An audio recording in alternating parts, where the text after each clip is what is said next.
So hi friends, ఇవాళ మనము ఒకవేళ మీ ఇంటర్మీడియట్ సర్టిఫికేట్ని కూలిపోతే డూప్లికేట్ ఎలా అప్లై చేసుకోవాలా అన్న దాని గురించి మాట్లాడుకుందాం. సో తెలంగాణ స్టేట్లో అయితే ఇంటర్మీడియట్ డూప్లికేట్ సర్టిఫికేట్కి అప్లై చేసుకోవడానికి ఎఫ్ఐఆర్ కాపీ ప్రీవియస్గా ఉండేది. ఇప్పుడు ఆ ప్రాసెస్ని తీసేశారు. సో మీరైతే నార్మల్గా కాలేజ్ దగ్గరికి వెళ్ళి ఒక ప్రిన్సిపల్ దగ్గర నుంచి ఒక లెటర్ తీసుకొచ్చుకోవాలి, స్టాంప్డ్ అండ్ సైన్డ్. అండ్ ఇంకొకటి వచ్చేసి సెల్ఫ్ డిక్లరేషన్ ఒకటి ఇవ్వాల్సి ఉంటుంది. తర్వాత ఇంకొకటి అఫిడవిట్ ఇవ్వాల్సి ఉంటుందన్నమాట. సో ఈ ఫార్మాట్ కాపీస్ అన్నీ కూడా Telangana state board of intermediate education పోర్టల్కి వెళ్ళి ఆ శాంపుల్ కాపీస్ని డౌన్లోడ్ చేసుకోవచ్చు. వాటి మీద సైన్ చేసేసి వాటిని అప్లోడ్ చేసి నార్మల్గా within 10 working to 15 working days లోపల సర్టిఫికెట్స్ అనేటివి రిటర్న్ బ్యాక్ తీసుకోవచ్చు with payment of 1000 rupees challan. But కొంతమందికి ఉన్న డౌట్ ఏంటంటే, సార్ ఒకవేళ మీ కాలేజ్ క్లోజ్ చేసి ఉండుంటే అప్పుడు ప్రాసెస్ ఏంటి అని.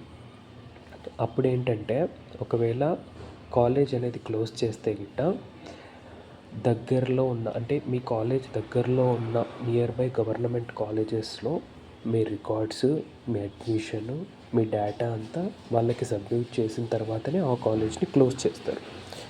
ఇది ఓన్లీ కాలేజ్ క్లోజ్ చేసినప్పుడు. కాలేజ్ మర్చ్ చేసినప్పుడు ప్రాసెస్ డిఫరెంట్గా ఉంటుంది. సో అలా క్లోజ్ చేసినప్పుడు అక్కడ సబ్మిట్ చేస్తారు. కాబట్టి ఏ కాలేజ్కి మీ రికార్డ్ సబ్మిట్ చేశారో మీకు తెలియదు. కాబట్టి మీరు బోర్డుకి వెళ్ళి వాళ్ళని అడిగితే వాళ్ళు డేటా ఎక్కడ సబ్మిట్ చేశారో వాళ్ళు చెప్తారు. లైక్ మీ రెస్పెక్టివ్ కాలేజ్ యొక్క రికార్డ్స్ ఏ కాలేజ్లో సబ్మిట్ చేశారనేది వాళ్ళు చెప్తారు.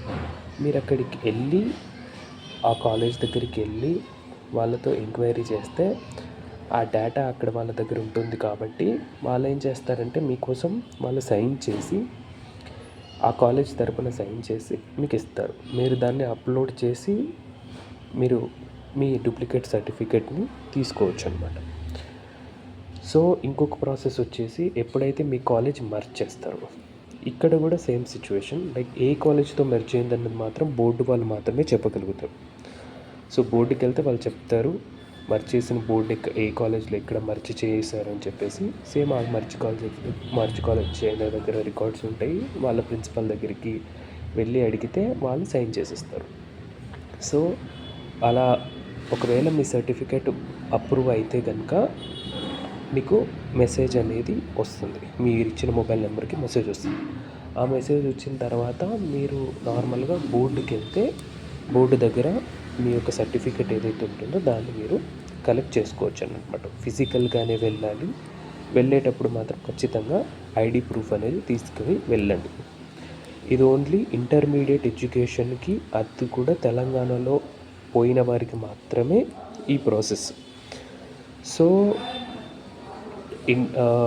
10th క్లాస్ మరియు డిగ్రీ సర్టిఫికేట్ ఒకవేళ కోల్పోతే దాని ప్రాసెస్ అనేది డిఫరెంట్గా ఉంటుంది, ఇలా ఉండదు. So thanks for everyone.